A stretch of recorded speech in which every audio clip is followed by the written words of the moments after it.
para él. Ahí aparece, no sé. Si aparece, aparece, y si no, bueno, por lo menos queda para acá. Vamos a comenzar, ¿les parece? Vamos a iniciar con el tema de hoy. La idea es continuar con el tema que presentó el hermano Daniel la semana pasada. Lamento para los que no lo he grabado, pero sé que hay de estos temas muchísimos en los canales que venimos compartiendo y demás. En que te conozcan hay del material, ¿verdad, Dani? De los que has compartido, acerca de quién es el Padre. El domingo estuvieron acerca de, respecto al Espíritu Santo, ¿sí?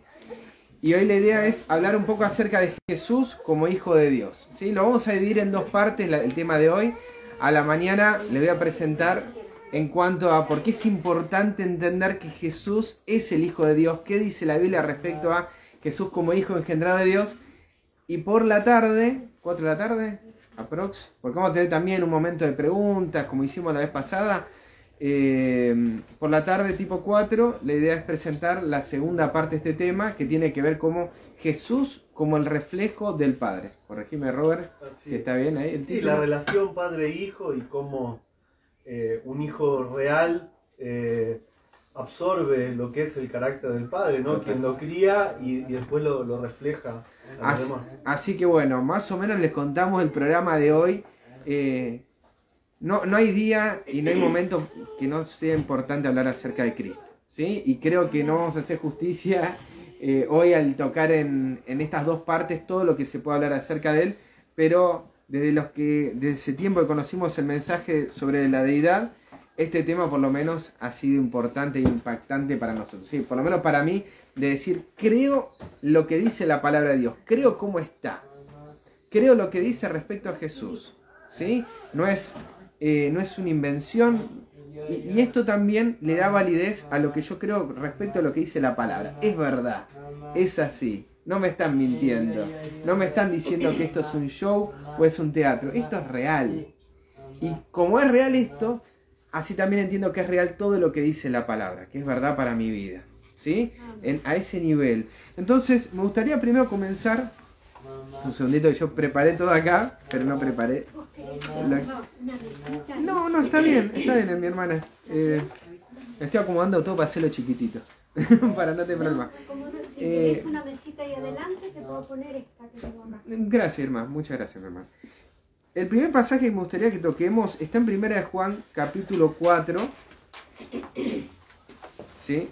Los voy a leer para que se escuchen los que lo van a escuchar de la transmisión, ¿sí? No es que no me guste leer los pasajes, pero es para que se entienda y por ahí para hacer algunas acentuaciones. 1 de Juan, la epístola del apóstol Juan, al final de la Biblia, antes del Apocalipsis, capítulo 4, verso 8 dice: el que no ama no conoce a Dios. ¿Por qué? Porque Dios tiene amor. Bueno. Porque Dios es amor. La semana pasada recordarán que el hermano Daniel presentó acerca de Dios el Padre, el tema de la mañana. Soy más docente que predicador, así que vamos a hacer un repaso de lo que vimos la semana pasada, cosa de continuar sobre las mismas bases, ¿sí? ¿Qué es lo que vimos acerca de Dios el Padre? Vimos acerca de Dios el Padre que es el único Dios verdadero, ¿sí? Recordarán que el hermano citó Juan capítulo 17:3, 1 Corintios 8, ¿sí? Después, ¿qué citó? ¿Qué dijo respecto a Dios? ¿Qué es además? Es el único Dios verdadero, también es... El Padre de los Espíritus. Es Espíritu. El Padre de los Espíritus. Es el Padre de los Espíritus. Así también vemos... Es el creador. que es el omnisapiente, omnipresente. Totalmente todopoderoso. Vimos también de que Dios es un Padre. Un Padre amoroso. Bueno, pero eso lo vi el domingo. Eso mismo también. Ya ahí no estuve, Dani, así que perdón. No lo puedo continuar. Ahí coméntenme ustedes, ¿sí? Pero recuerdo que el sábado terminamos hablando de que Dios es amor, ¿sí? Entonces, sobre ese punto yo le dije a Dani, me dejaste ahí picando porque arrancamos desde ese punto, ¿sí? Dios es amor. Ahora, la pregunta es, ¿cómo manifestó Él lo que es para con nosotros? ¿Cómo sabemos que Dios realmente es amor? Si leemos los pasajes que siguen, el verso 9 y el 10, dice: en esto se mostró el amor de Dios para con nosotros. Y acá Juan quiere explicar cómo se mostró. En que Dios envió a su Hijo unigénito al mundo, para que vivamos por Él. Verso 10. En esto consiste el amor. No en que nosotros hayamos amado a Dios, sino ¿qué cosa? Sino que Él nos amó a nosotros y ha enviado a su Hijo en propiciación por nuestros pecados. Entonces, ¿cómo sabemos que Él manifestó ese amor? Enviando a Jesús. Pero no simplemente Jesús. Lo menciona como a su Hijo unigénito al mundo. ¿Sí? Y nos preguntamos si Jesús es Hijo unigénito. ¿Es la única manera de ser Hijo de Dios? ¿Cuántas clases de hijo hay en la Biblia? ¿Sí? Porque hablamos de Hijo de Dios, pero ¿cuántas clases hay? ¿Por qué acá menciona como Hijo unigénito? ¿Sí? En 1 Juan, ahí nomás, vamos a leer este pasaje, a mí me encanta. 1 Juan, capítulo 3, verso 1, dice: mirad cuál amor nos ha dado el Padre para que seamos llamados hijos de Dios. Por esto el mundo no nos conoce, porque no le conoce a Él. ¿Sí? El primer mensaje que nos menciona la Escritura, o este pasaje, es que miremos el amor de Dios. Y Él lo quiere manifestar. Y ese amor, del cual se nos llama a mirar, es el mismo por el cual se nos permite ser llamados hijos de Dios. Entonces sabemos que a Jesús se lo llama hijo de Dios y a nosotros también se nos llama hijo de Dios. Entonces, ¿qué diferencia hay? ¿Por qué Él es unigénito y nosotros no? ¿Por qué Él se lo llama de esa manera? En Gálatas 4 vamos a ver un tipo de hijo de Dios. Gálatas 4, verso 4 del 4 al 5. Dice Gálatas 4, del 4 al 5.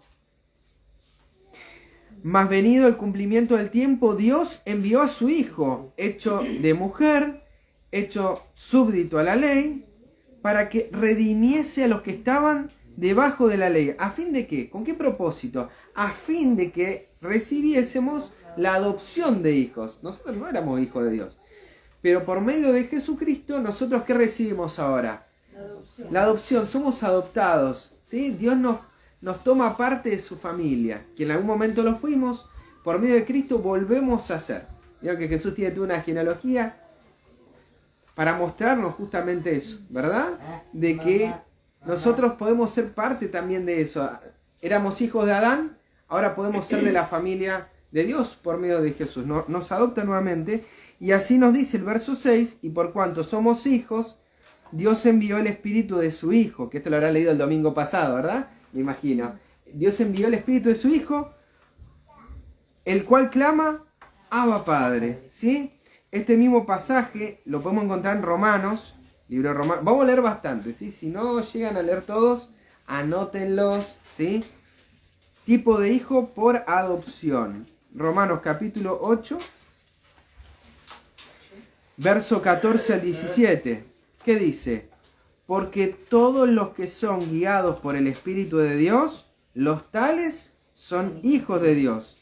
Porque no habéis recibido el espíritu de servidumbre por estar otra vez en temor, mas habéis recibido el espíritu de adopción. ¿Sí? Es el espíritu que recibimos nosotros, por el cual clamamos, ¿qué cosa? Está citando, ¿recuerdan? Gálatas 4:6. ¿Sí? Está citando exactamente lo mismo. Porque dice, porque el mismo espíritu da testimonio a nuestro espíritu que somos hijos de Dios. Y si hijos, también herederos, herederos de Dios. Y ahora nos pone en un lugar impresionante. Y coherederos con Cristo. ¿No? A mí dice de Cristo. Si empero padecemos juntamente con Él, para que juntamente con Él seamos glorificados. Entonces, ¿cuántas clases de hijos hay? Primero, hijos por adopción, que somos nosotros. ¿Qué otras dos clases más de hijos hay en la Biblia? Por lo menos que uno puede registrar. En Job, capítulo 1, vamos al libro de Job, que está antes del libro de Salmos, ¿sí? La mitad de la Biblia, un poquito antes. Job capítulo 1. Cuando leíste en 1 Juan 3:1 te faltó un pedacito. A ver, léalo mi hermana. El que dice, por eso el mundo no nos conoce, porque no lo conoció a Él. Eso Amén. hay cosas que no nos comprende. ¿Cómo van a seguir a Dios si no lo leen, si no lo... Pero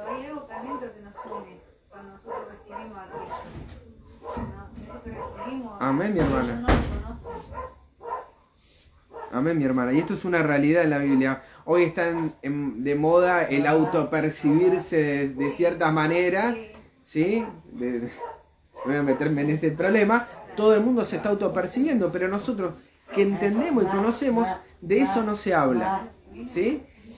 No se pusieron a pensar en la escuela o en determinados lugares, está bien que y se puede hablar de esta ideología o de esta teoría, pero cuando hablamos de cosas concretas que nos habla la Biblia, el mundo no nos comprende, no nos entiende, porque de esto es de lo que se quiere evitar, de que entendamos nuestra verdadera identidad, el verdadero origen. Somos hijos de Dios, en Cristo somos eso. En Job, capítulo 1, verso 6, nos habla de una reunión que ocurrió en el cielo, ¿sí? De una reunión que después se enteró Job, que en su momento él no sabía de todo esto, pero ocurrió, dice que y un día vinieron los hijos de Dios a presentarse delante de Jehová, en los cuales vino también Satanás. ¿Quiénes son estos hijos de Dios? En el mismo libro de Job, el capítulo 38, en el verso 6 y 7, Job 38,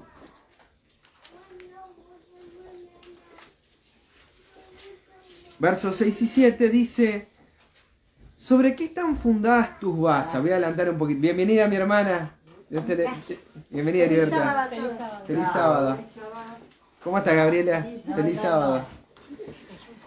Dice, hablando en el contexto de la creación, de quién hizo todo, ¿sobre quién están fundadas sus basas? Hablando de la tierra. ¿Quién puso su piedra angular? Cuando, y acá explica, cuando las estrellas todas alababan y se regocijaban todos los hijos de Dios, ¿sí? Había dos actores en ese momento, podríamos citar también que ambos están en la misma, pero estaban las estrellas del alba y los hijos de Dios, ¿sí? Las estrellas en Apocalipsis 1:20 nos dice que son ángeles, ¿sí? Entonces cuando leemos estrellas, los que enseñan justicia, multitud, está hablando de estos mensajeros celestiales. Pero aparte de estos mensajeros celestiales, habían hijos de Dios. ¿Quiénes eran esos hijos de Dios que menciona la Biblia? De otros mundos. ¿Habían seres creados de otros mundos? Bueno, la Escritura nos habla de que aparte de las estrellas estaban los hijos de Dios. Si las estrellas son los ángeles, habla también de que habían otros seres creados no caídos que estaban considerando ¿qué cosa? Todo lo que estaba ocurriendo en la tierra. ¿Sí? No hay que citar, o sea, yo la cito con muchísimo gusto, la sierva de Dios, Elena White, que habla de que existen seres en otro mundo, pero la Biblia habla de que hay hijos de Dios aparte de estos seres angelicales. Pero obviamente estos seres angelicales también son hijos de Dios. Ahora, ¿qué diferencia hay entre ellos y nosotros? Ellos, además de que en cuanto a hijos de Dios, nosotros los recibimos por adopción y ellos lo recibieron como hijos de Dios por creación. Entonces tenemos dos clases de hijos hasta ahora. Por adopción, nosotros, ¿sí? Que recibimos el espíritu de adopción, y los seres angelicales o de todo el universo, que son por creación. Ahora, ¿qué nos falta acá? ¿Sí? Y es del que venimos hablando desde un principio. En Hebreos 1:5, libro de Hebreos, yo les estoy haciendo el estudio bíblico de lo que hay citas de esto, ¿sí? De Elena de White, de Wagner en Cristo y su justicia, de todo esto ustedes lo van a encontrar y lo van a leer. Pero quiero que ustedes lo encuentren en su Biblia, se fundamenten en su Biblia y digan, tenía razón la sierva, ¿sí? Porque siempre la tiene. Uno va a leer todo y después, sí, pero a veces uno necesita también buscar y estudiar en la Escritura y fundamentar su fe allí, ¿sí? Sin descuidar el don profético. Hebreos 1:5. Porque ¿a cuál de los ángeles dijo Dios jamás? ¿Y los ángeles son hijos de Dios? Sí. Pero ¿a cuál de los ángeles dijo Dios jamás? Mi hijo eres tú. Hoy yo te he engendrado. O te he engendrado hoy. ¿Sí? En mi versión está al revés. Y otra vez, por segunda vez. Yo seré a él padre y él me será mi hijo. ¿Sí? Hay como dos momentos que menciona este pasaje. Uno, en donde Dios le habla a otro ser, ¿sí? Y a ese ser le dice, mi hijo eres tú. Está hablando en primera persona del singular. Vos sos mi hijo. Segunda persona del singular. Hoy yo te he engendrado. Pero hay otro momento y otra vez donde dice, y ya no le está hablando al hijo, sino le está hablando a un tercero, yo seré a él padre. Parece que hay un momento donde no se entendió esa relación que existía entre el padre y el hijo. Entonces el padre lo explica y lo expresa. Yo voy a ser a él padre y él me será a mí hijo. ¿Sí? Pero ¿en qué contexto? En que, verso 5, mi hijo eres tú, yo te he engendrado. Y para que se entienda de que esto está lineal, en el verso 6 dice, y otra vez. Y en la línea del tiempo ya lo corre más cercano a los tiempos del apóstol Pablo. Y otra vez cuando introduce al primogénito en la tierra, dice, y adórenle todos los ángeles de Dios. ¿Sí? Porque aún, cubierto su divinidad de humanidad, seguía siendo el divino Hijo de Dios. Entonces, digo, para que se entienda, porque este pasaje también se utiliza en otro contexto de la resurrección, pero si lo vemos de forma cronológica, está hablando de los días de la eternidad, de lo que ya vamos a estar considerando. Mi hijo eres tú, yo te engendré. ¿Sí? Entonces vemos acá que hay otra clase de hijo. Hijo por engendramiento. ¿Sí? Si están anotando, hijo por engendramiento. Pregunta, ¿qué es Cristo? Así como hablamos de Dios, de que es el único Dios verdadero, y tantas otras cosas más, preguntamos también qué es Cristo. ¿Sí? Y voy a mencionar una de las tantas cosas que es Cristo, que está en 1 Corintios, capítulo 1, verso 24 y verso 30. ¿Sí? 1 Corintios 1, verso 24 y verso 30. ¿Qué es Cristo? Dice, empero a los llamados, así judíos como griegos, Cristo, potencia de Dios o poder de Dios y sabiduría de Dios. Cristo es dos cosas, según Pablo.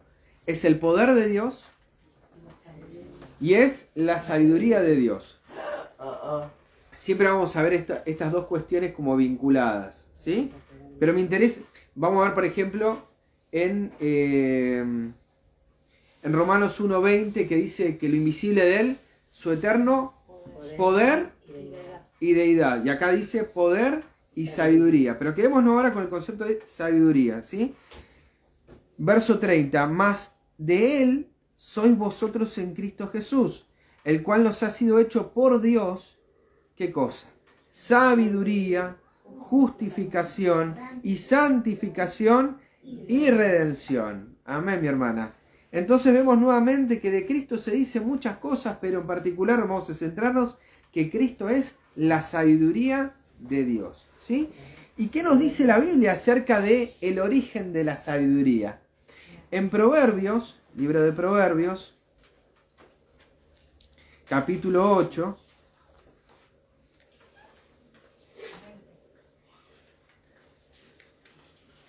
verso 12, para mencionar de que iba a decir el apóstol, el sabio Salomón nos estaba citando y nos está hablando acerca de la sabiduría. Dice, verso 12, yo, la sabiduría, habito con la discreción y hallo la ciencia de los consejos. ¿Sí? Hablando la sabiduría en primera persona, vamos ahora al verso 22 de Proverbios 8.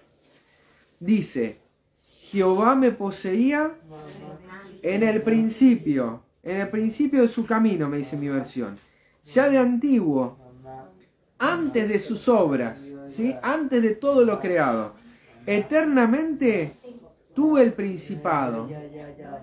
¿Desde cuándo? Desde el principio, ¿sí? Que sea eterno, que su principado sea eterno no significa que no tenga un principio, pero desde ese principio siempre lo tuvo, es eterno, ¿sí? Antes de la tierra, y acá es como que, bueno, pero Señor, ¿antes de qué? Antes de la tierra, antes de los abismos, fui engendrada. Recuerden que está hablando de la sabiduría, ¿sí? Pero hablando de la sabiduría, Cristo, así como hablamos de Dios es amor y leíamos 1 Corintios 13 y hacemos ese intercambio, bueno, hagamos ese intercambio. La sabiduría, Cristo, ¿sí? Ante los abismos, Cristo fue engendrado. antes que fuesen las fuentes de las muchas aguas, antes que los montes fuesen fundados, antes de los collados, era yo engendrado.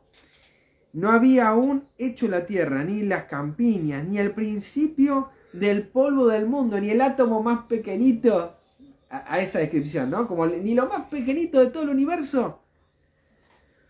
Cuando formaba los cielos, y ahí ya nos está hablando de otra cosa, cuando el Padre formaba los cielos, allí estaba yo. Cuando señalaba por compás la sobrefaz del abismo, cuando afirmaba los cielos de arriba, cuando afirmaba la fuente del abismo, cuando ponía a la mar su estatuto y a las aguas que no pasasen su mandamiento, cuando establecía los fundamentos de la tierra, verso 30, con él estaba yo, ordenándolo todo. Y fui su delicia todos los días, teniendo solaz delante de él en todo tiempo. ¿Qué nos dice la Escritura respecto a la sabiduría? Vimos que Cristo es la sabiduría de Dios. ¿Qué nos dice? Que fue engendrada, que tuvo un comienzo, ¿sí? Un momento. Pero ¿cuándo fue ese momento? ¿Fue en la creación? Antes de la creación, antes de que cualquier cosa en la tierra fuese creada, Cristo ya existía. Miren también qué interesante lo que dice Proverbios 1, hablando de la sabiduría, para que nos quede bien claro de que no es una abstracción que está citando Salomón, sino que nos está dando un ejemplo concreto acerca de Cristo. Proverbios 1:20 dice: la sabiduría clama de fuera, da su voz en las plazas, clama en los principales lugares de concurso, en las entradas de las puertas de la ciudad, dice sus razones. Verso 22. ¿Hasta cuándo, oh simples, amaréis la simpleza? Es una pregunta que nos está haciendo, nos está interpelando a la sabiduría. ¿Hasta cuándo van a gustarle estos sermones sencillos, simples? ¿Hasta cuándo lo lineal? ¿Hasta cuándo no se van a meter a ver lo que Dios quiere enseñarnos por medio de Cristo? Y los burladores desearán el burlar, que es la consecuencia natural del que le gusta la simpleza, ¿sí? El que le gusta lo sencillo, lo que sigue no es meterse a estudiar, es atacar por medio de la burla. Ah, este cree así, este cree así. Y nos ponemos a atacar al otro, en vez de decir, a ver, che, ¿por qué esto es así? ¿Es fundamento en la Biblia lo que dice? Voy a poner a estudiar con el hermano, a ver qué es lo que opina respecto a este tema.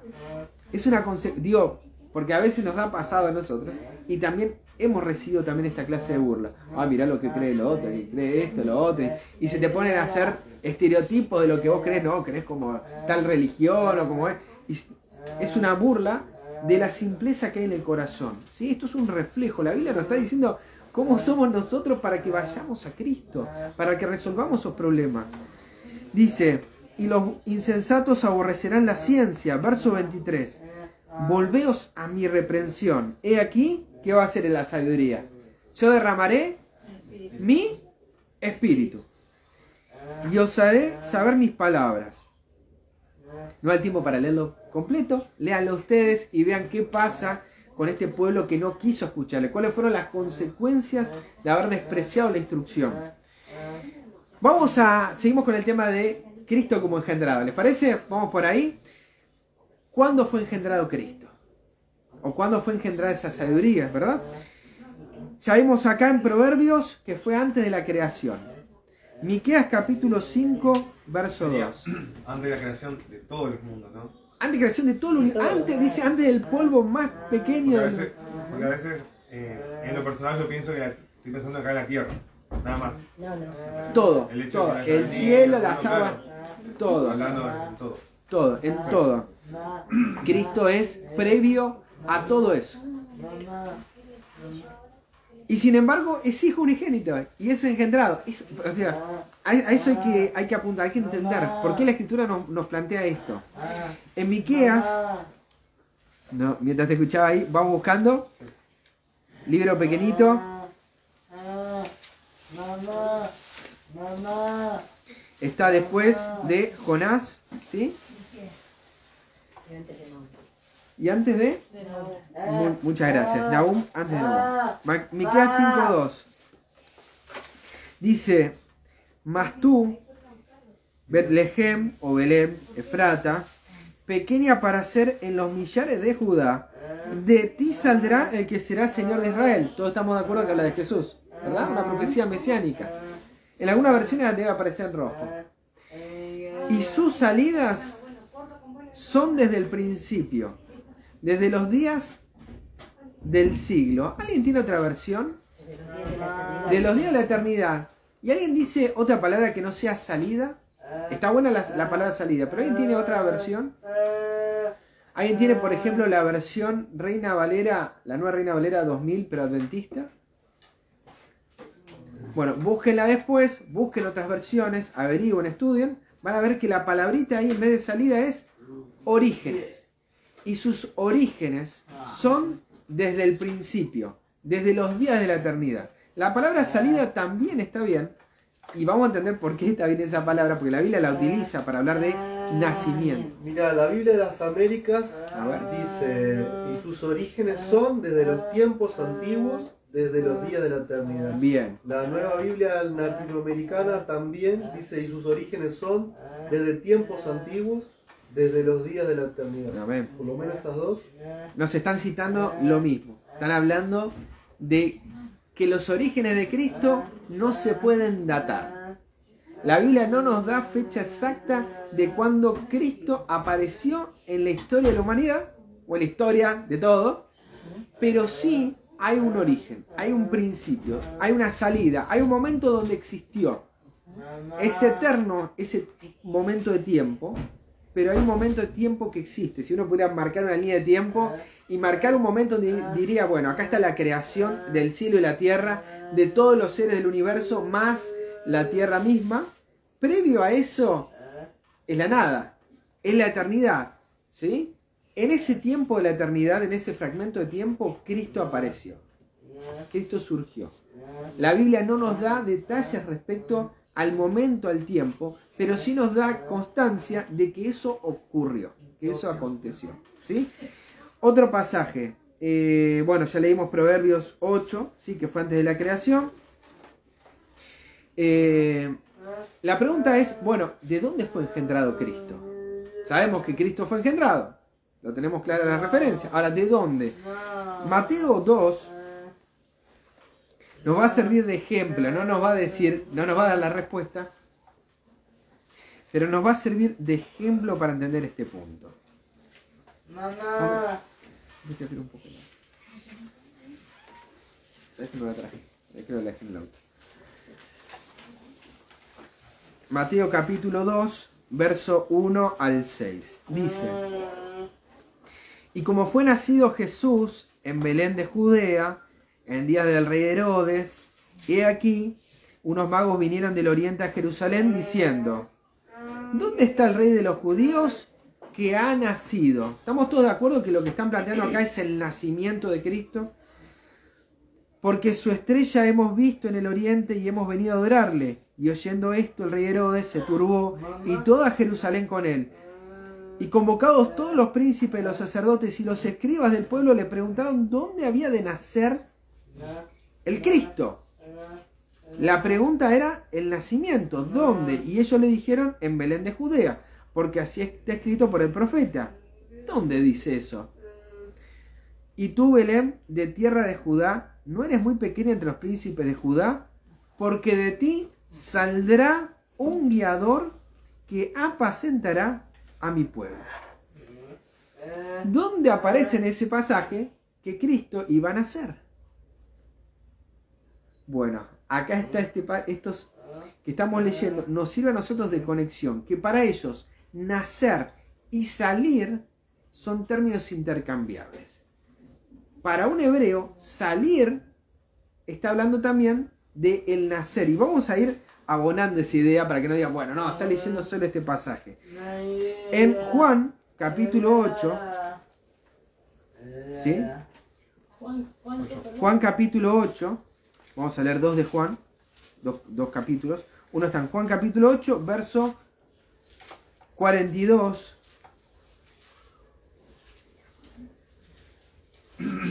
Que dice: Jesús entonces le dijo: si vuestro Padre fuera Dios, ciertamente me amaríais, porque yo de Dios he salido. y he venido, que no he venido de mí mismo, mas Él me envió. Hablando acerca de Cristo, de su procedencia, Él dice, yo de Dios salí. Los magos preguntaban, ¿de dónde ha de nacer? Y le responde, citando Miqueas 5:2, de ti saldrá. Entonces, para un hebreo, salir y nacer, ¿sí? Cristo dice... ¿Puedo agregar algo? Dale. Pues el texto dice, yo de Dios he salido y he venido. Que no es lo mismo, no es el mismo tiempo. Está marcando dos cosas diferentes. O sea, salí de Él y vine de Él. Pero son dos cosas diferentes lo que está marcando. Buenísimo. Buenísimo. Porque uno tiene que ver con su momento, los días de la eternidad, y otro con el momento donde Él se hace carne. ¿Sí? Donde Él aparece como ser humano en la tierra. Juan 17:8. Otro pasaje que habla con respecto a de dónde salió. Hay otro más que ahora no lo tengo encima, pero que habla respecto a este punto. Dice, porque las palabras que me diste las he dado, y ellos las recibieron y han conocido verdaderamente, ¿qué cosa? Que salí de ti. Y han creído que tú me enviaste. Hay un propósito por el cual Cristo menciona todo esto, y es porque, después vamos a ver, no voy a dar todos los pasajes, hay una controversia respecto a la procedencia de Cristo. ¿Qué fue lo que le va a discutir Satanás? ¿Qué es lo que le van a discutir los ángeles caídos? ¿Qué le va a discutir la dirigencia? Si tú eres el Hijo de Dios. Quería preguntarte lo que dijiste recién que... Juan 17:8. Hay otro pasaje que dice que del seno del Padre salió. Que creo que está en Juan 1, si ahora no recuerdo bien. Que salió del seno del Padre. Y lo que sigue, cuando uno entiende esto, dice, bueno, a ver, engendrado y creado. Ustedes me están diciendo que Jesús es un ser creado, ¿no? Como engendrado y creado es lo mismo. ¿Es lo mismo ser engendrado que ser creado? Le pregunto a los padres que están aquí presentes. ¿Es lo mismo engendrar un hijo que crearlo? No, yo no lo crié. Salió de adentro, ¿verdad, hermana? ¿Verdad, Esther? Entonces, ¿qué es lo que nos dice la Escritura respecto a esto? Bueno, Colosenses 1, ¿Cristo puede ser un ser creado? Colosenses 1, 16 y 17. Para que quede bien claro, que no estamos hablando de un ser creado, sino un ser creador. Colosenses 1, 16 y 17. Dice, porque por Él fueron creadas todas las cosas que están en los cielos y que están en la tierra, visibles e invisibles, sean tronos, sean dominios, sean principados, sean potestades. Todo fue creado por Él y para Él, y Él es antes de todas las cosas, y por Él todas las cosas subsisten. Así que creado no es, pero engendrado sí lo es. Entonces, ¿cómo puede ser que Él sea engendrado y no creado? ¿Sí? Es el punto. Juan 1.3 también habla de lo mismo, que todo fue creado por medio de Él. Y después habla, Mateo, vamos a Mateo, para entender qué dice la Biblia sobre engendrado. Algunos dicen, bueno, no, pero una mujer es la que engendra. ¿Cómo un Dios, un hombre va a engendrar? ¿Sí? Eso lo hace una mujer, no un hombre. Pero en Mateo 1, del verso 2 hasta el 16, vamos a estar leyendo. Abraham engendró a Isaac. Y Isaac engendró a Jacob. Y Jacob engendró a Judá. Y así podemos ir leyendo hasta el verso 16, con esta misma secuencia de hombres engendrando, dando a luz. Y sabemos que no ocurre en el mismo proceso. No nos explica la Biblia cómo ocurrió que Cristo vino a la existencia. No es el propósito salvífico para nosotros, ni el tiempo ni el cómo, pero sí saber de dónde salió y en qué tiempo salió, ¿sí? O sea, que fue en los días de la eternidad, que salió del Padre, que de Él vino, de que Él es el Hijo del Padre, ¿sí? Y aparte somos humanos, Dios. Sí, hay cosas que no... Las cosas secretas de Él, Deuteronomio 29 dice, los secretos de Jehová, ¿sí? Las cosas secretas son para Él, pero lo revelado es para nosotros y para nuestros hijos para siempre. Entonces, cosas secretas no vamos a charlar, pero sí cosas concretas, de que Cristo fue engendrado, que Cristo es el unigénito. Hay otros pasajes que hablan de lo mismo, pero vamos a hablar del mismo punto. ¿Sí? De que hay hombres en la Biblia que engendran. ¿Sí? Hechos 7:8, Hechos 7:29 y también de Cristo, nuevamente, Hebreos 1:5. Mi hijo eres tú, yo te he engendrado hoy. Entonces, para el hebreo, ¿sí? Para el que escribió la Biblia, todo esto era natural, era sencillo de entender. Nosotros lo hemos complicado, ¿sí? Pero porque hay un propósito en todo esto de complicarlo, ¿sí? Que es de los días de la eternidad, de que había un deseo de ocupar el lugar de Cristo, de estar en ese lugar, de no reconocerlo como, ¿sí? Y de también violar ese principio que hay en el cielo, de Dios como la cabeza y de Cristo como su Hijo, ¿sí? Nos saca a nosotros esa posibilidad de decir, ¿y por qué no son todos iguales? Yo no puedo ser igual a ellos. No puede ser todo lo mismo, hay un modelo divino. Hay una forma en la que se establecen las cosas, ¿sí? Donde, por respeto, hoy ustedes también me están escuchando. ¿Por qué no estamos hablando todo y conversando y cada uno a su tema? Hoy se organizó para que alguien pueda presentar el mensaje, ¿sí? Y nosotros entendemos de que así funcionan las cosas, pero también podemos decir, bueno, pero ¿por qué no? Si somos todos hermanos, somos todos, y Jesús es nuestro maestro, ¿por qué cada uno no puede hablar?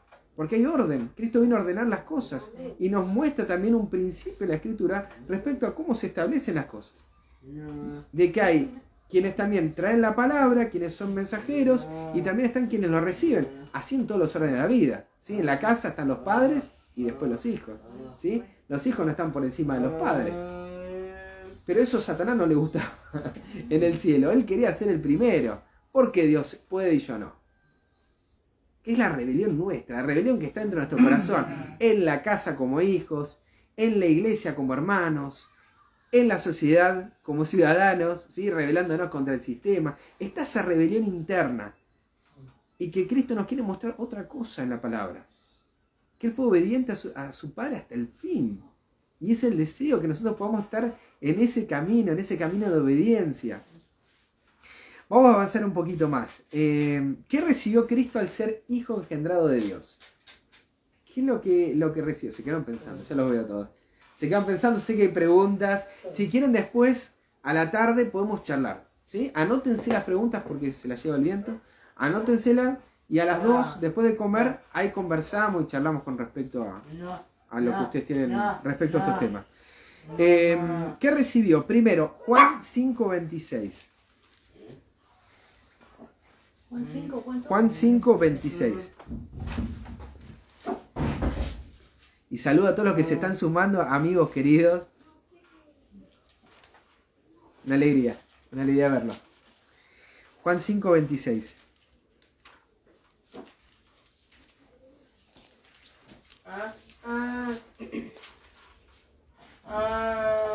Dice, porque como el Padre tiene vida en sí mismo, el Hijo también la tiene.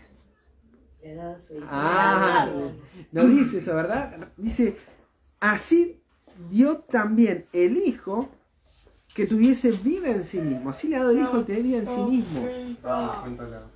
El Padre es la fuente y el Hijo, por ser el Hijo, hereda lo que es del Padre. En este caso vemos la vida. Cristo recibe la vida del Padre.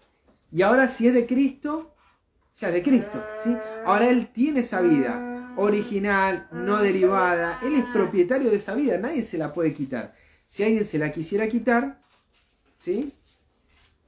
No podría, y la única forma es que Cristo dé su vida, ¿sí? Yo de mí mismo la pongo y la vuelvo a tomar. Totalmente, ¿sí? Pero Cristo tiene esa vida. Ahora, ¿cómo recibe esa vida? La recibe del Padre. En Colosenses... Perdón, hermano. Totalmente.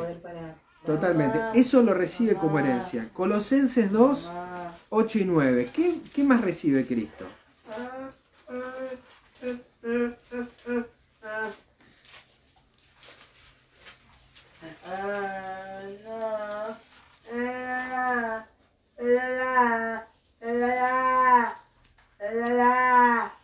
Bueno. Segundito, ¿eh? Colosenses 2, 8 y 9 dice: mirad que ninguno se engañe por filosofías y vanas sutilezas, según las tradiciones de los hombres, conforme a los elementos del mundo y no según Cristo.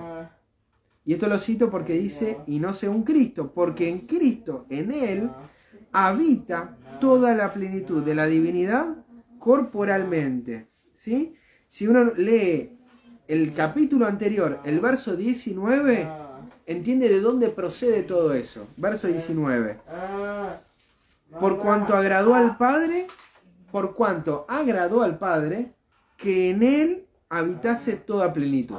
Entonces, el Padre, por ser Padre, le ha dado al el Hijo, por ser Hijo, recibió la vida y ahora recibió, por cuanto le agradó al Padre, toda la plenitud de la divinidad. Si quieren agregar algo, los veo ahí con Colosenses 1:19. Sería bueno desarrollar, o sea, ¿qué significa tener la plenitud de la divinidad? No voy por ese lado del tema, pero, pero es que es Dios, o sea, es Dios en ese sentido, ¿no? Como el Padre es Dios. Pleno, tiene todo su carácter, toda su naturaleza. Es divino en ese sentido. Plenitud, o sea, todo. Totalmente.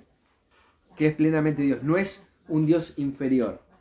Si en algún sentido podríamos especificarlo o mencionarlo, ¿sí? Ser el Hijo de Dios no significa que Él no sea plenamente divino. ¿Sí? Que por ahí es el gran susto de, pero si le decimos que es el Hijo, es inferior, como creen tal o cual.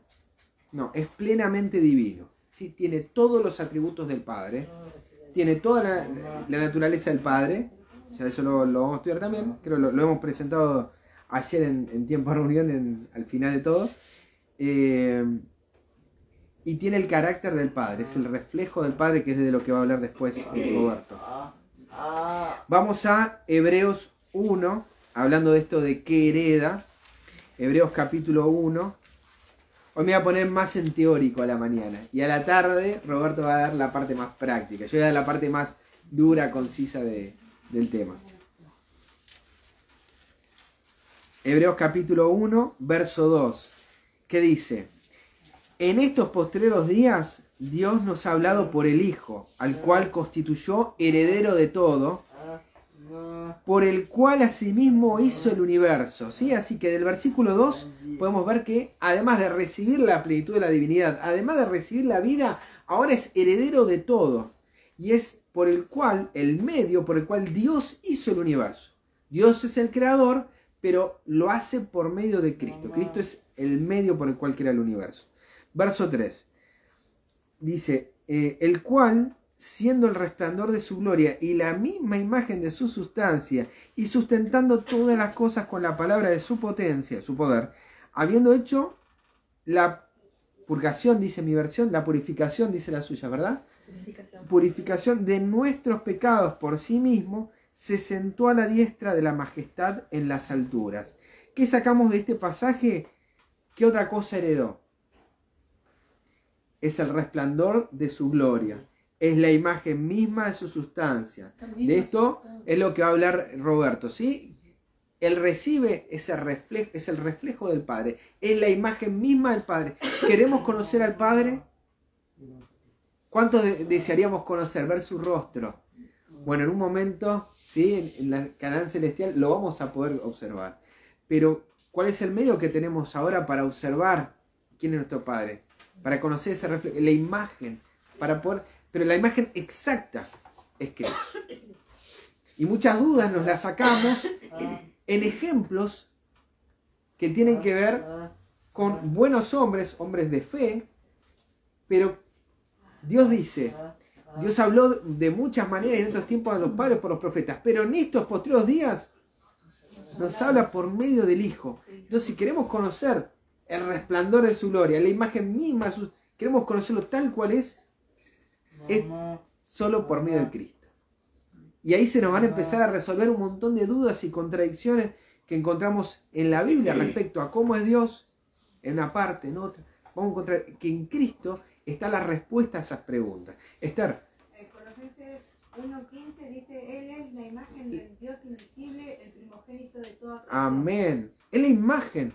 Cuando Dios dice, hagamos al hombre a nuestra imagen y semejanza, ¿quién es la imagen de Dios? Porque esa es la pregunta que tenemos que hacernos también. ¿A quién está hablando Dios que tiene su misma imagen? ¿Hablaron tres seres al mismo tiempo? Bueno, la Biblia dice, 1 Corintios 14, que si va a hablar un profeta, que no hable otro. ¿sí? Que no hablen todos a la vez, porque eso es desorden. Dios es un Dios de orden. Entonces vemos que en la Biblia al principio es que habla una persona, ¿sí? Ahora yo estoy hablando, si ustedes quieren hablar, me frenan o me preguntan y hablan ustedes, ¿sí? Y así es como mantenemos el orden. Sí, si no, esto sería un lío. No, pero para no. Sería un... Entonces hay un orden en la iglesia, hay un orden en el cielo. Dios habla, pero hay otro que escucha. ¿Quién es el que escucha? La imagen de Dios. ¿Y quién es la imagen de Dios en la Biblia? ¿Hay otro que es la imagen de Dios? ¿Hay otro Dios que es la imagen de Dios? ¿Dice la Biblia que hay otro ser que es imagen de Dios aparte de Cristo? Bueno, son preguntas que tenemos que resolver con la Biblia. ¿Sí? Y después vamos a ir a la sierva de Dios, historia de la redención. Dios le habló a su hijo, ¿sí? Y lo dice concreto, no da mucha vuelta ahí. Hebreos, seguimos. Hebreos 1:4 dice, ya vimos ahí la vida, la divinidad, todo, el reflejo del Padre. Verso 4, por hecho tanto más excelente que los ángeles, cuanto alcanzó por herencia más excelente nombre que ellos. ¿Sí? El nombre es el carácter de Dios. No es simplemente la vocalización de un nombre hebreo. ¿Sí? No es simplemente porque hay una vocalización. Jehová. Si uno lo lee en hebreo, Jehová es el nombre de Dios. Pero Jehová es yo soy el que soy. La invitación de su nombre es ¿a qué? A que conozcamos quién es Él. Yo soy. No es yo era ni seré. Él es eterno. Y el que soy. ¿Y qué es Dios? Bueno, Daniel estuvo presentando bastante con respecto a quién es ese Dios, pero hay muchísimo más, ¿sí? Para seguir investigando y analizando de quién es ese Dios. Entonces a veces nos enroscamos en esos distractores de que es el nombre, esto, y nos estamos olvidando de lo importante, de que la Biblia nos está diciendo, averiguar quién soy yo. Ese es el deseo de Dios. Y de que ese nombre, de lo que Él es, su eternidad y su carácter, estén grabados en nuestra vida, en nuestra mente. Es el deseo, este es el nombre que va a estar grabado en los 144.000. Eso es lo que está esperando el Señor. Por eso está reteniendo los vientos. Bienvenidos mis hermanos, bienvenido Isaías. Por eso está reteniendo los vientos, Apocalipsis 7, porque está esperando que sus siervos sean sellados con su eternidad y con su carácter. Hasta que eso no ocurra, Dios en su misericordia va a seguir sosteniendo las cosas, pero va a haber un momento donde el conteo va a finalizar. Y el 144.000, 139 llega. Y empiezan a ocurrir las cosas que están profetizadas en el libro. Vamos un poquito más. Verso 6 del mismo Hebreos. Sí, estamos en Hebreos 1, 6. Y otra vez, cuando introduce al primogénito en la tierra, dice, y adórenle todos los ángeles de Dios. Que recibe también la adoración. Todo esto recibe por ser hijo engendrado. Y Filipenses 2:6 nos dice también, esto estamos hablando de otros tiempos, ¿sí? Pero por ser hijo de Dios, Filipenses 2:6 dice que el cual siendo en forma de Dios no tuvo ni usurpación ser igual a Dios, ¿sí? O sea, él recibe la forma de Dios por ser hijo engendrado, ¿sí? Estamos hablando acerca de Jesús como hijo de Dios, ¿sí? Vamos a meternos un poquito más en este asunto. Y no sé si ya voy a ir cerrando por estos lados. Bueno, ¿qué fue lo que Dios entregó por nosotros, por nuestros pecados? Juan 3:16. Porque de tal manera, hermana, porque de tal manera amó Dios, ¿qué hizo? ¿A quién dio? ¿Se dio a sí mismo? ¿Dio a otro? ¿A quién dio? ¿Dio a un socio? ¿Dio a un compañero? ¿A quién dio ahí? Dio a su Hijo unigénito. Otro pasaje, Romanos 5:10. ¿Qué dio Dios? Daniel. Sí, no te estoy viendo, perdón, Daniel. No, está bien. No, que dice de tal manera amó que dio a su Hijo, ¿no? Entonces, digamos, el amor se muestra en que dio a su Hijo, ¿no? Como leímos en 1 Juan al principio. 4. Y que decirle que no es su Hijo es fuerte, digamos. Porque, digamos, es como decir, bueno, yo amo, pónganse en este contexto, ¿no? Yo te amo tanto que te voy a dar a mi Hijo. ¿Y con qué autoridad uno se pone a decir, bueno, no es el hijo, sino que en realidad es el amigo, ¿no? O sea... ¿Qué sacrificio, qué amor hay ahí? Exactamente. O sea, justamente el punto del argumento Es el amor. es el amor. ¿Y cómo lo demuestra?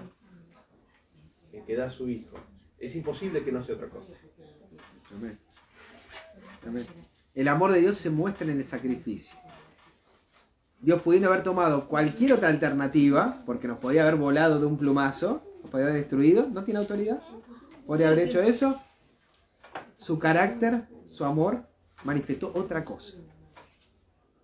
Y esto es lo relevante de todo el discurso de todo este tema, ¿sí? Mirad cuál amor nos ha dado el Padre para ser llamados hijos de Dios, que es por su amor, por su misericordia, por su gracia, que eso es lo que Él es. Ese es su deseo, y que podamos conocerlo a través de lo que hizo su Hijo. En Romanos capítulo 5, verso 10, no me quiero meter mucho en el tema de Roberto, porque sé que ahí se va a explayar en este tema, calculo, cuando hables del reflejo de lo que es Él, pero va por ese lado. Romanos 5, 10 dice, porque si siendo enemigos fuimos reconciliados con Dios por la muerte de su Hijo. Está fuertísimo este pasaje. Porque si siendo enemigos, los que no merecíamos nada, Dios nos reconcilió, fuimos reconciliados con Dios por la muerte de su Hijo, mucho más, estando reconciliados, seremos salvos por su vida. El pecado nos exigía otra cosa. Nuestras decisiones nos exigían otra cosa. Por lo que hicimos, la muerte. Pero la dádiva de Dios, el regalo de Dios, el pago de Dios, es muy distinto al de nuestras decisiones. Al de nuestra transgresión, a lo que Dios nos da. A lo que uno eligió, perdón. Porque dice, si siendo enemigos fuimos reconciliados con Dios por la muerte de su Hijo, fuimos enemigos de Dios. Somos enemigos de Dios. ¿Podemos entender eso? Sin Él no tenemos vida. Nosotros sin Él no somos nada. Si estamos con vida acá, si respiramos, ¿sí? Dice el apóstol Pablo en Hechos 17, linaje suyo somos, porque en Él vivimos, en Él somos, es nuestro aliento, la respiración. No es una cosa natural, un proceso natural del organismo. Es un milagro de Dios que estemos con vida. No somos inmortales. No somos inmortales. Necesitamos a Cristo para vivir. Y cuando entendemos eso, entendemos la maravilla de ese amor, la inmensidad de ese amor. Que Él, dice, entregó a su Hijo. ¿Y cuál es el Hijo de un Dios? ¿Qué Hijo entregó Dios? El único. ¿Dios puede entregar otra cosa que no sea lo que Él es? O sea, yo puedo decir, entrego a mi hijo y entrego, no sé, a un gato, a un perro. No sería mi hijo, sería de otra naturaleza, de otra clase, de otra forma. Pero Cristo entregó a su Hijo, alguien que Él engendró. Roberto, perdón que te di con ganas de hablar. Iba a mencionar, no sé si vos tenés, por ahí lo tenías en el tema más adelante, cuando Ya estoy casi finalizando. Así que... el Padre, o sea, nunca habla a los seres humanos de forma directa, pero hubo 2 ocasiones donde su voz se oyó. ¿Y qué dijo? Este es mi Hijo amado, en quien yo me complazco. La única palabra. Y en primera de Juan dice, ¿no? El que no cree en el testimonio de Dios que ha dado sobre su Hijo, le ha hecho mentiroso. Así de fuerte. Como, Señor, ¿qué tenés para decir a toda la humanidad? Este es mi Hijo amado, en quien me agrado. Andrés. Perdón, corregime si me equivoco, que también es un riesgo. ¿Y si Jesús hubiese pecado? Total. Se hubiese perdido todo. Nosotros tenemos una historia, tenemos una lectura de la historia con el diario del día después, ¿no? Sí. Tenemos la historia de Jesús según yo, de los 12 que estuvo ahí, después los 30 en adelante. Se hubiese perdido todo. Por eso Cristo decía, pasa de mí esta copa. La sierva de Dios dice que Él no podía ver más allá de los portales de la tumba. Pensamos que eso es una mentira, es una obra de teatro, Cristo estaba actuando, se puso acá en un rol, en un papel y dice, nah, yo sé. Él lo dijo, en 3 días. Lo que pasa es que nuestra mente no capta claro, todo. No entendemos bien. No solo eso, fíjate cómo somos nosotros, que a veces nos gusta el halago. Nos encanta. ¿No? Mirá qué bien, mirá qué buena persona es. Él se minimizó siempre. Él tenía todo el poder para hacer eso. Pero yo humanamente, hablo por mí, que a veces te gusta que la gente hable bien de vos. Y ahí se te sube un poco el ego. Vamos así. A eso. Así son. El otro punto es qué gollete, se dice acá, no hubiese tenido que Dios le mande a Abraham a que vaya y sacrifique a su hijo si Dios no lo hubiese hecho. O sea, yo te mando, sufrí vos la prueba, pero en realidad lo mío es diferente, ¿no? Yo Usted sentado, cómodo. Me imagino en el lugar de Abraham, ¿qué le diría a Dios si en realidad Dios no hubiese enviado a su hijo, ¿no? Sería totalmente injusto y hasta un poco como un Dios que se divierte con el ser humano, ¿no? Avanzamos un poquito y nos preguntamos por qué se escribió la Biblia, con qué propósito, si uno le preguntase a autores. En Juan capítulo 20 hay un solo propósito.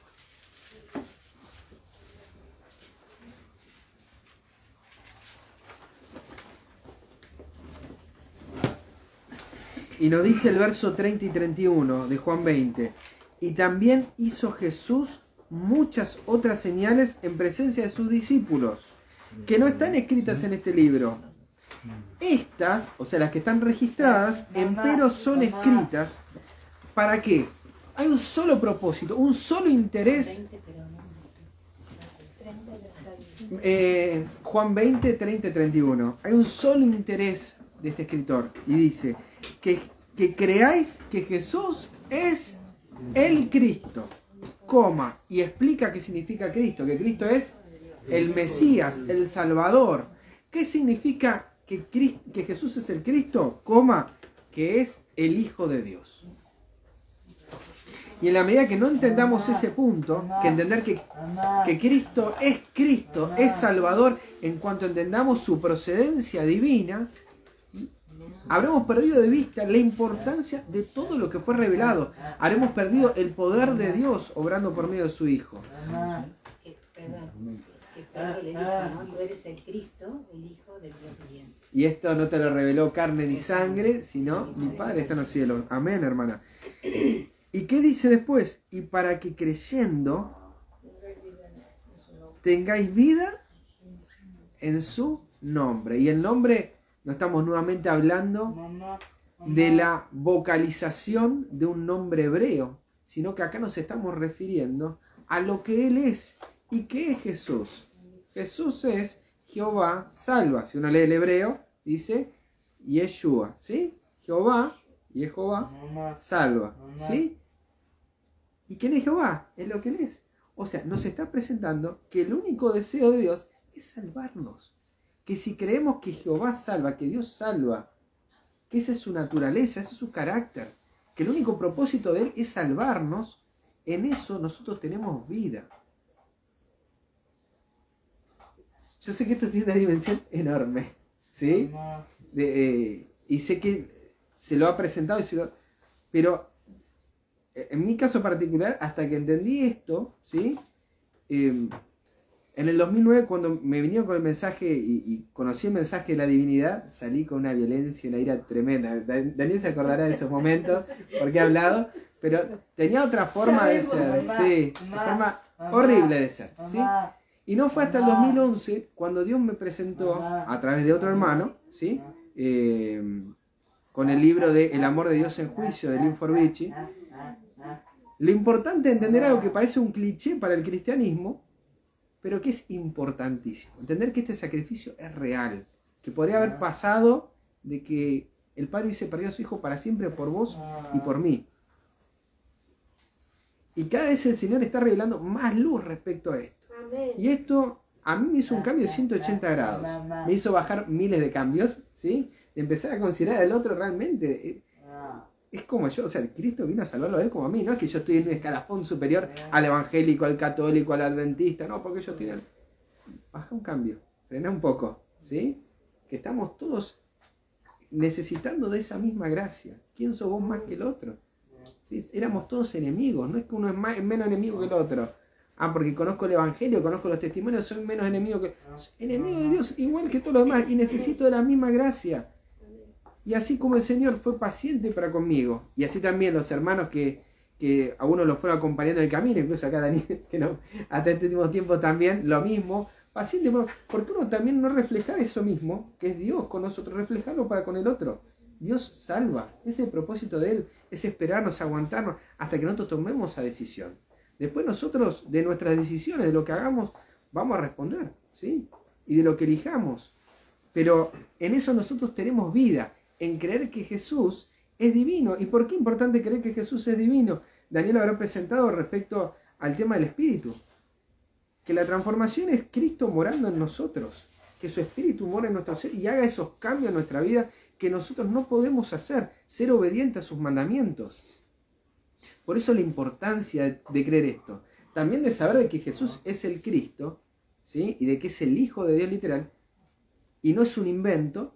Me ayuda a entender también de que lo que está escrito en la Biblia, de que puedo ser obediente a su palabra, es real. No es un invento. Si yo empiezo, no, y esto es un misterio, esto es una duda, esto es un título, es un rol, es una obra de teatro, es toda una mentira, es una gran ficción. Y al final, ¿qué termino creyendo? Pero cuando me aferro a lo que dice la palabra de Dios respecto a lo que Él es, lo que es su Hijo, que es verdad, y que tiene poder para salvarme del pecado, ahí uno entiende de que esto no es solo teoría y teología, o un marco teórico como el que le dice, sino que son cosas concretas para nuestra vida. Y que lo mismo que heredó Él, es lo mismo que desea que nosotros heredemos, porque vamos a ser coherederos. Y si Él heredó la vida, si Él heredó la plenitud, vamos a ser también nosotros participantes de esa naturaleza divina. No vamos a recibir toda la tierra por heredad. ¿Se dan cuenta de la importancia de entender todo esto? Bueno, hasta acá el tema, yo tengo un montón de cosas más, quiénes afirmaron esta verdad, quiénes la dudaron, pero el camino es de ustedes también, de seguir eligiendo, de seguir investigando acerca de Él, de seguir utilizando ese tiempo, aprovechar lo poco que nos queda para seguir conociéndolo, contemplándolo, para que en esa medida también, contemplándolo, también nosotros seamos transformados. ¿Sí? Así que bueno, hasta acá el tema, ¿sí? Y lo dejo con, ya te hice demasiado publicidad para el tema de la tarde, para seguir aprendiendo, porque ahora si nosotros queremos tener una verdadera contemplación y recibir el verdadero reflejo, ¿cuál es el reflejo que nos está dando Cristo en su palabra? Así que a la tarde, no sé si 4 de la tarde, pero por ahí, ahí vamos charlando. Lo digo por las dudas si alguien quiere verlo después, para compartirlo, 4 de la tarde, ahí estamos. Otra parte. Hermoso, Leandro. Bueno, porque nosotros, como vos dijiste, tenemos que entender hoy más que nunca de ese gran amor. Amén. Para poder prepararnos. Amén. Porque si no, ¿cómo nos vamos a preparar? Amén. Si no entendemos? Amén. Y todavía, todos los días un poquitito más, porque lógicamente no es la fe que vence al mundo. Exactamente. Creer que Jesús es el Hijo de Dios. 1 Juan 5:5. La fe, Amén, mi hermana. Como vos dijiste recién, vivimos siempre mirando para el costado y no mirándonos a nosotros. Totalmente. Que es lo que nosotros tenemos que entender y cómo nosotros podemos ser transformados y no mirar al vecino, al de al lado. Amén. Amén. Ese es nuestro gran error. Amén. Bueno, ¿les parece si finalizamos cantando? Yo me despido de los que nos estaban siguiendo. Heriberta.